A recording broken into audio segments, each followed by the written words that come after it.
Bien, vamos a profundizar en esto que está ocurriendo, la alta cantidad de precipitaciones caídas en las últimas horas en la región del Biobío. El consecuente aumento de los caudales de los ríos han llevado al Senapred a declarar alerta roja provincial. Queremos analizar este fenómeno. Para esto estamos en contacto con Martín Jacks, climatólogo y académico de la Facultad de Ciencias Físicas y Matemáticas de la Universidad de Concepción. ¿Cómo estás? Muchísimas gracias, Martín, por estar con nosotros. Bienvenido. ¿Qué tal, Martín? Buen día. Hola, buen día. Bueno, yo estoy bien, gracias, pero acá en una situación bastante anómala en Concepción, en la Universidad de Concepción, prácticamente sin movimiento de estudiantes porque está todo suspendido y bueno, con mucha afectación urbana, ¿no? Sí, Martín, bueno, analicemos un poco lo que está sucediendo. Ha caído mucha agua, son casi todas las estaciones ahí en la zona las que marcan ya más de 110, 120 milímetros de agua. ¿Esto es inédito o es un temporal de los que estaban acostumbrados quizás en antaño allí en la región del Biobío? Sí, bueno, hay una expresión que se usa mucho en el sur que es esto de que está lloviendo como antes, ¿no? Y sí, efectivamente, si uno revisa el registro histórico de Concepción, hay eventos como este que estamos viviendo ahora, incluso mucho más intensos en términos de precipitación durante un día. Ahora está lloviendo mucho, vamos a tener seguramente un monto acumulado total de todo el evento que pueda alcanzar los 200 milímetros, pero hay algunas ocasiones en Concepción en que ha llovido esa cantidad o muy cerca de esa cantidad, 160 milímetros en un solo día. Así que conocemos eso de años anteriores, de décadas anteriores, y son efectivamente eventos que dejan muchos impactos, como crecidas de ríos, deportes, inundaciones en la ciudad. Ya, por lo tanto, el grado de afectación no sería inédito tampoco. Uno va como perdiendo la memoria, como hace tanto tiempo no llueve tanto, que uno piensa que a lo mejor hoy día nuestras ciudades, nuestros emplazamientos están resistiendo menos. Tú dices que igual antes pasaba esto mismo. Miren, por supuesto, esto ha existido antes también. Lo que pasa es que las condiciones van cambiando y, por supuesto, los sectores urbanos se van expandiendo y van ocupando también lugares que son, por ejemplo, lechos de río, ¿verdad? Sectores de crecida, y por lo tanto es difícil comparar en términos absolutos, porque hay que ver también cómo ha sido entonces la expansión, ¿verdad?, de los asentamientos urbanos cuando hablamos puntualmente de las ciudades. Pero, por supuesto, tampoco uno puede comparar y desmerecer, ¿verdad?, todo el impacto, atenuar el impacto que está ocurriendo ahora, porque finalmente estamos hablando de grandes impactos socioecológicos, ¿verdad? Y entonces tenemos que tener eso en el centro. Más allá del evento extremo meteorológico, tenemos afectación de personas y afectación material, y eso es lo relevante y hay que ser muy sensible con ello. Ya, Martín, y viendo lo que pasa ahí en la zona y también que va a empezar a repetirse porque el sistema frontal viene hacia el norte para ustedes, viene hacia Santiago, va a llegar incluso hasta la región de Coquimbo, las ciudades se ve que no están preparadas para estos fenómenos, pero nos ha faltado quizás tener mayor proyección, mayor preparación de parte de las autoridades, pensando en que además llevamos, ¿cuánto? 10, 12 años hablando del cambio climático, de que estos fenómenos van a ser más agresivos con la lluvia en este tiempo, con el fuego, con los incendios en el verano. Sin embargo, hoy día, al parecer, en muchas ciudades eso es un dato. Están los papers probablemente de la universidad, pero no se lleva a terreno, a la infraestructura, al cambio que hay que hacer.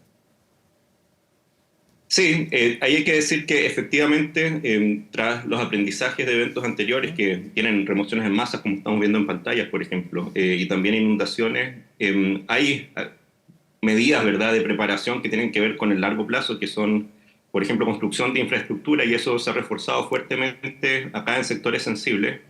Y también, paulatinamente, se van incorporando entonces algunos elementos para la planificación urbana. Sin embargo, por supuesto, yo creo que con todo estamos atrasados si es que eventos como estos que han ocurrido y que van a seguir ocurriendo en el futuro dejan esta cantidad de impactos, ¿verdad? O sea, la prevención tiene que tener una escala de tiempo mucho mayor a solamente lo de la escala del pronóstico del tiempo, que podemos anticiparlo con un par de días. Por supuesto, siempre cuando una estación se considera lluviosa, cuando viene un invierno lluvioso o una primavera lluviosa en el sur, hay mucha atención de las autoridades para poder hacer algunas medidas, ¿verdad?, de mitigación de impactos, de prepararse, ¿verdad?, anticiparse a esto, pero por supuesto estamos en deuda con todo lo que tendríamos que poder realizar para estar realmente preparados para esto, que es una realidad de este sector del país. Sí, Martín, y también es una realidad que se cruza con lo que se ha dicho de manera bien profusa, ¿no? Que es que todo esto se va a tender a agudizar con el cambio climático. Tú dices, esto ya pasaba, pero ahora también estamos viendo que no solo tenemos eventos de harta precipitación y vientos, sino que además se van repitiendo uno tras otro. Ha venido como un tren de sistemas frontales al punto que el lunes debiese ingresar otro a esta misma zona. Eso me imagino que pone un desafío incluso mayor, ¿o no? Ya no es pensar en cómo era ni cómo ha sido, sino también en cómo va a ser. Sí, efectivamente, hay estudios recientes de colegas chilenos, ¿verdad?, que han mostrado que eventos extremos de precipitación en esta parte del sur de Chile, intensos, justamente estos que duran un día y que son muy fuertes, han ido aumentando en términos de tendencia, de intensidad, ¿no? Entonces, en ese sentido, por supuesto, siempre hay que estar preparados para algo más grande de lo que ya ha sucedido, ¿no? O sea, lo que ya sucedió va a volver a suceder y tenemos que prepararnos para algo aún más intenso. Y efectivamente, en un contexto de cambio climático tenemos, particularmente en eventos extremos de precipitación, esta observación y esta proyección a nivel global de que hay mayor intensidad, eventos más fuertes y eventualmente eventos más duraderos en algunas regiones del mundo. Así que tenemos que estar preparados para eso en todo sentido, y eso implica, por supuesto, la preparación de la infraestructura, la preparación de los sistemas, ¿verdad?, de prevención y también de respuesta. Tenemos que también tener una preparación para comprender mejor meteorológicamente estas condiciones, pero por supuesto tenemos que estar entonces anticipándonos a eventos que pueden ser incluso más fuertes que esto. Hay que entonces tener en cuenta que la intensidad, tanto la intensidad de la precipitación, eso puede ser, por ejemplo, una hora de muy intensa precipitación, como también la duración del evento, son factores importantes para los impactos, y en esta ocasión hemos tenido entonces ambos factores. Algo que ya lleva 2 días, 48 horas de precipitación intensa, se va a proyectar todavía por unas 36 horas, y además con periodos de precipitación muy intensa, como va a suceder esta tarde, justamente entonces con la intensificación del viento y de las lluvias. Martín, pero este otoño tan sufrido para Chile, con desbordes de ríos, con crecidas, con remoción en masa que hemos reportado durante esta mañana, ¿es propio de los países que viven estas transiciones entre el niño y la niña? Porque hemos dicho durante todo el año que va a cambiar la mano, que viene la niña, que debería llegar durante el segundo semestre, no sabemos bien cuándo, pero estamos como en la transición. ¿Esto qué pasa responde a eso o no? Miren, la verdad es que cuando hablamos de eventos extremos meteorológicos hay que pensar en una superposición de escalas temporales, ¿ya? Esto suena complicado, pero hay que pensar que por una parte tenemos un escenario de fondo que son estas condiciones generales que las puede establecer una situación del niño o de la niña, que en el sur de Chile, en el centro-sur de Chile tiende a ser, en el caso del niño, más lluvioso, en el caso de la niña más seco en general, ¿ya? Pero esa es la condición general, digamos. Pero luego hay otros factores en otras escalas temporales que se van superponiendo a eso, y con eso me refiero particularmente, por ejemplo, a lo que pasa con la meteorología, ¿ya? O sea, incluso durante un invierno muy seco podemos tener, por ejemplo, un evento meteorológico muy acotado en el tiempo de algunos días que sea excepcional, ¿sí? Entonces, hay que tener eso en consideración. A veces, entonces, la meteorología puede traernos sorpresas, y eso lo conocemos bien en nuestro país. Y yendo particularmente, entonces, a la pregunta, efectivamente, la condición de la niña que nosotros esperábamos estableciera ya para el invierno que se está acercando, esa condición de la niña se ha retrasado, ¿sí? En realidad tenemos una probabilidad prácticamente igual a que sea un invierno neutro o un invierno de la niña. Y recién entonces para la primavera esperamos condiciones mucho más claramente establecidas de la niña. Así que esa proyección de una primavera seca todavía se mantiene, pero parece, con eventos como este, por ejemplo, que esa reminiscencia de una condición del niño, es decir, más lluvia en el centro-sur de Chile, todavía está presente en estas condiciones de fondo, ¿no? Que están entonces posiblemente apoyando a que tengamos eventos como los que estamos viviendo ahora en el sur de Chile. Recordemos que la semana pasada tuvimos un evento también persistente, 60 milímetros acumulados en Concepción, y luego eso el fin de semana le siguió entonces otro evento de bastante acumulación. Entonces lo que sucede ahora, que es persistente y es intenso, ocurre con el suelo completamente saturado también de agua, y eso es particularmente entonces peligroso y riesgoso para condiciones de inundación y de remoción en masa. Claro, uno se pregunta si con esto se alcanza a revertir algo la sequía pronunciada que hemos tenido durante mucho tiempo, también en el sur, y si al final esto tiene más cosas positivas o más cosas negativas, porque estamos viendo el impacto, se generan estragos, tenemos los deslizamientos, gente con sus casas inundadas, pero al mismo tiempo uno dice, bueno, habrá más disponibilidad de agua para las producciones. Mucho se ha hablado en el último tiempo de que, por ejemplo, las viñas han tenido que ir corriendo más al sur buscando el agua. Y desde ese punto de vista uno abriga cierta esperanza de que esto pudiera de alguna forma revertir esa sequía que veníamos trayendo. ¿Cuál es tu ponderación en torno a eso? ¿O es tan profunda la sequía que esto no lo revierte para nada? Sí, efectivamente eventos como estos tan cuantiosos mueven la aguja, ¿no? Mueven la aguja de la situación hidrológica, pero por supuesto no cambian la situación de mega sequía que venimos arrastrando por muchos años. Para eso necesitamos tener muchos eventos de precipitación, ojalá no tan acumulados y tampoco tan concentrados en el tiempo, ¿verdad? Que puedan realmente entonces ir generando mayor recarga en los acuíferos y en los embalses, por ejemplo. Ahora, entonces tenemos que decir que todavía con esto no se acaba esa condición de mega sequía, ¿sí? Por otro lado, estos eventos ahora están precipitando entonces en una compañía de un río atmosférico.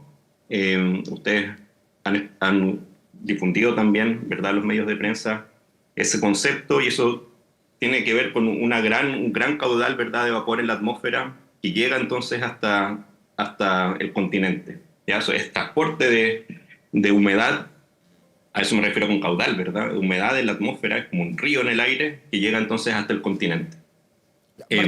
Y los ríos atmosféricos, algunos que son de corta duración y de poca intensidad, son muy beneficiosos porque tienen justamente esta característica de poder acumular entonces agua, por ejemplo, en los embalses y en general en los acuíferos naturales, ¿no? Pero cuando son de esta característica como ahora, son ríos atmosféricos de una categoría alta, y esto es un río atmosférico de categoría 5, en realidad son más bien perjudiciales que beneficiosos, justamente por los impactos en otro tipo de aspectos que conllevan.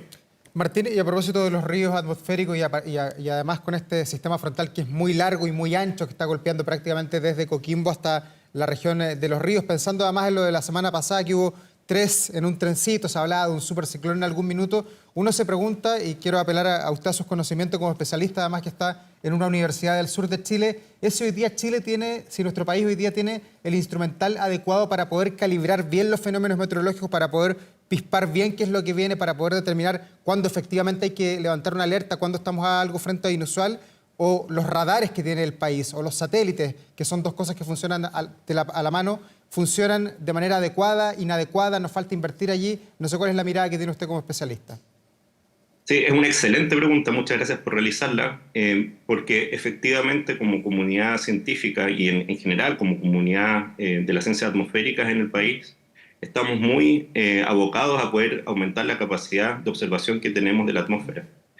Por supuesto, hay esfuerzos cuantiosos por poder tener, por ejemplo, estaciones meteorológicas en superficie que reportan muchas variables atmosféricas y en particular precipitación, que es una variable que necesita ser descrita con mucha resolución, con mucho detalle en el territorio, ¿sí? Porque cambia mucho de un lugar a otro. Incluso acá, por ejemplo, dentro de Concepción hay gradientes importantes de precipitación. Así que necesitamos mucha capacidad de observación. Pero por otro lado, no basta con eso, no basta con tener observaciones de superficie, necesitamos también instrumental muy avanzado, y parte de eso tiene que ver entonces con estos radares meteorológicos que estamos tratando de empujar, ¿verdad? En conversaciones institucionales, ya desde por lo menos 5 años, al menos, digamos. Eso se intensificó también con el evento del tornado, los tornados que asolaron este sector, ¿verdad? Estas regiones en 2019, hace ya 5 años, como decía. Así que estamos también con una capacidad subcrítica, digamos, de poder monitorear bien la atmósfera para comprender este tipo de fenómenos. Martín. Estos fenómenos necesitan ser estudiados, disculpa, sí, y también monitoreados en muy corto tiempo si es que queremos tener, por ejemplo, pronósticos, ¿verdad?, de muy corto plazo que puedan alertar a la población durante eventos como este. Sí, precisamente en la misma línea. ¿Qué es lo que debería tener Chile? O sea, no sé, miro a Argentina, Perú, Estados Unidos, países que uno siempre tiene más o menos en el radar a propósito de la pregunta. ¿Qué tienen ellos que no tengamos nosotros? Sí, bueno, Particularmente esa red de radares meteorológicos es muy relevante. El caso, por ejemplo, de Argentina, que es un buen ejemplo porque es un país vecino, ¿verdad? Ellos ya lo han desarrollado hace mucho tiempo justamente porque tienen una condición de tiempo severo, de eventos meteorológicos severos distinta a la nuestra, mucho más desafiante incluso.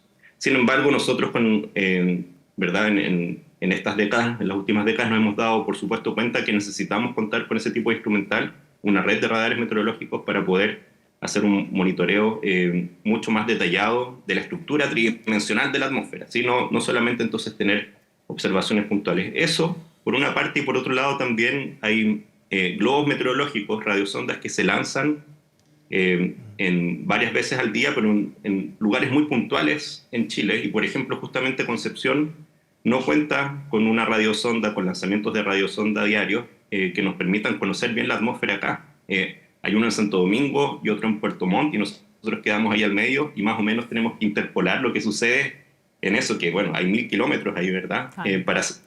Para poder de alguna forma inferir las condiciones meteorológicas. Así que eso también, por ejemplo, es otro aspecto muy importante, entre otros muchos otros, y justamente en la Universidad de Concepción tenemos algunos instrumentos bien especializados, bien exclusivos ahora para poder ir conociendo particularmente estas tormentas, y estamos haciendo entonces estudios en los últimos años en colaboración con otras instituciones, la Universidad de Valparaíso de Chile, la Universidad O'Higgins en particular. Martín, volviendo al tema de la niña, el niño y este traspaso, esta transición, ¿uno qué pudiese prever? Que de aquí a, no sé, la primavera, durante todo lo que nos queda, porque aquí ni siquiera hemos empezado todavía el invierno, tengamos un invierno que siga siendo lluvioso, que siga trayendo estos sistemas frontales y que luego en la primavera pudiera cambiar un poco la situación, o eso hoy día no se puede prever, no se sabe. Sí, efectivamente tenemos la capacidad de anticipar las condiciones generales, ¿ya? O sea, las condiciones promedio de un mes, de 3 meses incluso. Pero eso entonces no excluye la posibilidad de que haya eventos puntuales, eventos meteorológicos mucho más extraordinarios, ¿no? Entonces, por ejemplo, como les decía, el invierno que inicialmente hace un mes o algo así lo preveíamos más bien seco, ahora se ve más bien en una condición neutra del Niño. Entonces eso quiere decir que no tenemos un elemento para decir va a ser seco o va a ser lluvioso. Estamos en una situación de incertidumbre, y ahí lo que domina más bien es esta característica muy cambiante, veleidosa de la meteorología. Sin embargo, tenemos esta señal que se está desarrollando, ¿verdad? Y que esperamos que se establezca para la primavera, de tener una condición más bien desfavorable para precipitación. Aún con eso, por supuesto, eso no es taxativo y no podemos descartar que tengamos puntualmente, como les digo, en una semana, por ejemplo, eventos excepcionales. Y ustedes mismos lo decían, ¿verdad? El pronóstico para la próxima semana en Concepción, ya mirando el corto plazo, es que siguen las precipitaciones, ahora sí, en una situación mucho más normal y comparable con lo que conocemos cotidianamente, y no esta situación excepcional que tenemos entonces esta semana y hemos tenido la semana pasada también. Martín Jacks, climatólogo y académico de la Facultad de Ciencias Físicas y Matemáticas de la Universidad de Concepción. Muchas gracias por esta entrevista, gracias también por ayudarnos a ilustrar lo que sucede y lo que viene además en las próximas horas, además de los tremendos desafíos que tiene Chile en estas materias. Gracias, Martín. Sí. Muchas gracias, y a estar atentos. Hay alarma meteorológica en la región, y también, bueno, en Biobío y en Ñuble. Entonces, un llamado a todas las personas a estar atentas a los canales oficiales de información, sobre todo la jornada de hoy y mañana en la mañana. Donde viene lo más crítico. Muchas gracias, que tengas un muy buen día. Gracias, buen día. Muchas gracias. Hasta luego.